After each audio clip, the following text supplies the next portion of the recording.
मुलाजमीन और CEO education के माबैन मामला तूल पकड़ गया। सदर एपका अताउल्लाह खान ने प्रेस कॉन्फ्रेंस करते हुए कहा कि CEO एजुकेशन से जब भी किसी काम के सिलसिला में मिलने गए उन्होंने इश्तियाल दिलाया। CEO एजुकेशन ने एपका ओहदेदारों पर FIR भी दर्ज करवा रखी है। सदर एपका का कहना है कि FIR का मुद्दई भी CEO एजुकेशन और शूकाज भी उन्हीं की तरफ से जारी किए गए। ऐसे शख्स से इंसाफ की तवक्को भला कैसे की जा सकती है? जब तक ये यहाँ से नहीं जाएगा, अभी तो हम आ रहे हैं, हो सकते हैं हम पूरे ज़िले के दफ्तर बंद करा दें। हमारे पंजाब के जो सदर हैं ज़फ़र अली खान, उन्होंने DPO DCO सबको कह दिया है कि भाई पूरा पंजाब हम बंद करेंगे। सदर एपका का मजीद कहना था कि CEO एजुकेशन की मुकर्रर करदा इंक्वायरी मंजूर नहीं। सदर एपका अताउल्लाह खान ने मुतालबात की मंजूरी तक हड़ताल का भी ऐलान किया।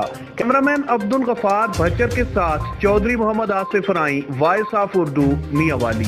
मजीद खबरों के लिए हमारी वेबसाइट www.voiceofurdunews.nl या फेसबुक पेज पर क्लिक करें। इसके अलावा आप हमारा YouTube चैनल भी सब्सक्राइब करके मजीद खबरें देख सकते हैं। देखते रहिए वॉइस ऑफ उर्दू न्यूज़।